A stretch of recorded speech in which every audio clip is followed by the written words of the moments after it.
Hey guys, this is BuzWeaver, the voice of the Lost History Channel and Light Up the Dark, to let you guys know that this time of year is one of the busiest for us as creators.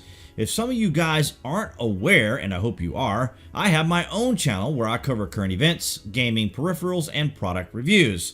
As I continue to build my channel, it can be more challenging to do longer form voiceovers, so the Lost History Channel may bring in some new talent to substitute for me. This allows me and the new talent to build our brands. But I want to take a moment and thank all of you guys for your continued support of the channel, and I'll see you in the next video. The Santorini Cataclysm is related to biblical accounts. Geologists believe that the explosion on Santorini was the single most powerful explosive event ever witnessed, and that this single event is widely overlooked in the historical context of the effects it had on society at the time. Minoan culture crumbled as a result of the eruption, historians believe, changing the political landscape of the ancient world indefinitely.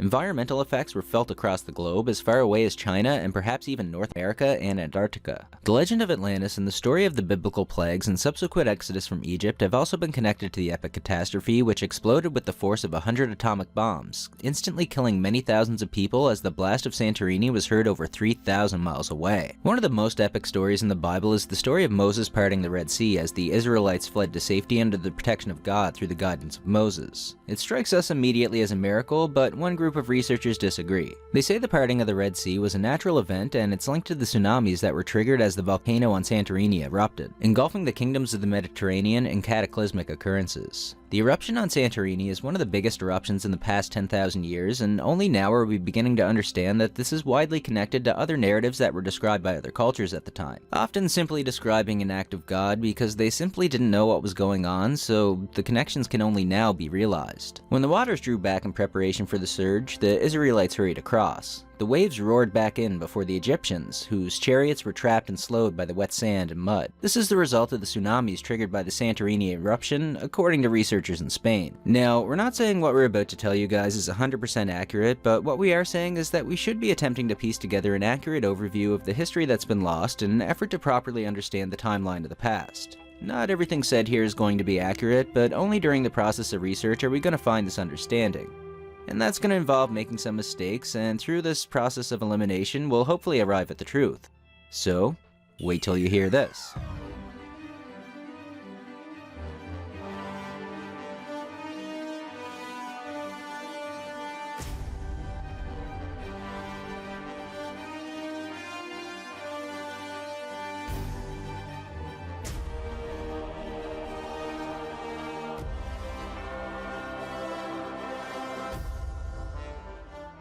Scientists studying the biblical narrative in the Spanish city of Seville have come up with an alternative answer to the apparent act of God at the parting of the Red Sea. When the eruption happened on Santorini, roughly around 1650 BC, it destabilized the entire region.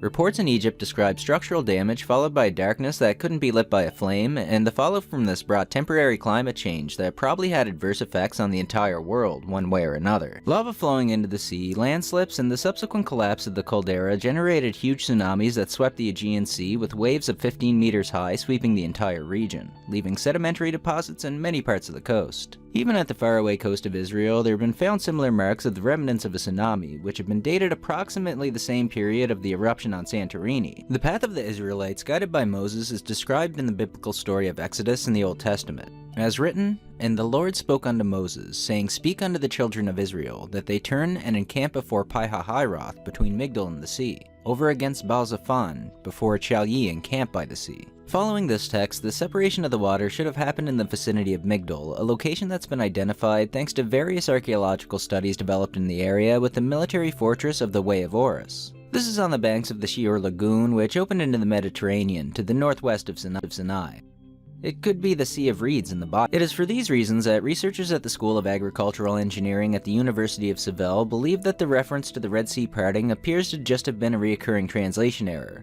Their simulations that recreate the old waterfronts of the area around Migdol support this theory. The reliability of the narrative of the biblical Exodus has been subject of heated debate for decades. Recent archaeological studies seem to provide new insight of the Exodus path, and although with a still controversial chronology, the effects of the Minoan Santorini eruption have been proposed as a likely explanation of the biblical plagues.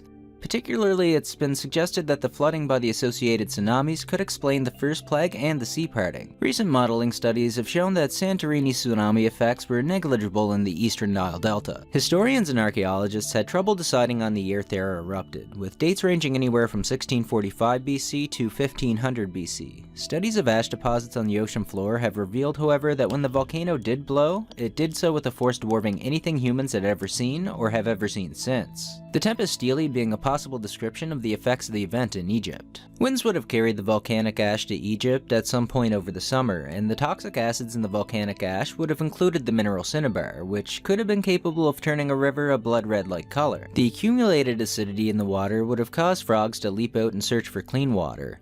Insects would have burrowed eggs in the bodies of dead animals and human survivors, which generated larvae and then adult insects. Then the volcanic ash in the atmosphere would have affected the weather, with acid rain landing on people's skin, which in turn caused boils. The grass would have been contaminated, poisoning the animals that ate it. The humidity from the rain and subsequent hail would have created optimal conditions for locusts to thrive. Volcanic eruptions could also explain several days of darkness, which means 9 plagues are accounted for. Amid all this destruction, firstborn children could have been sacrificed out of sheer desperation in hopes that such a meaningful sacrifice would lead their gods to stop punishing them. The plagues occurred due to the volcanic eruption and attracted hordes of locusts, and there was evidence of erratic animal activity due largely to the alteration of air pressure and water conditions. After the complete devastation of Egypt, the Jews were able to get away in spite of the Pharaoh's soldiers in hot pursuit. In the Exodus, there's a quotation which goes like this: "By day in a pillar of cloud, to lead them the way, and by night a pillar of fire, to give them the light." Exodus 13:21.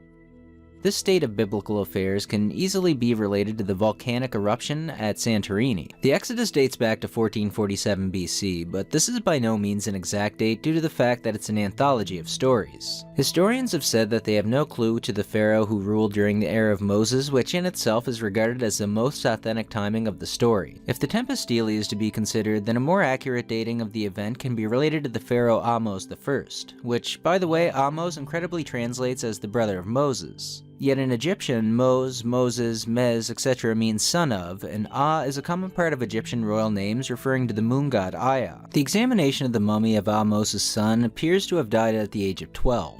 In the Bible, the pharaoh loses a son to the plague of the firstborn. We'll of course link the findings below for you to go have a look for yourself, guys. We're not saying that this is the case, and that all the things said here are the truth, but at least keep an open mind to the study of the past. These things, after all, were told after events that happened, and the written accounts could be glorified as origin stories. Bits lost here, bits added there, it all makes for interpretation. In any event, we wanted to make you guys aware of the fact that the eruption on Santorini may have been a driving force for many ancient accounts that were associated with godlike activity. We recommend you check out our video on the tempest Stela of Ahmose I, and we would love to hear from you, so sign into the comment section so we can gather your thoughts on the matter. As always, thanks for watching.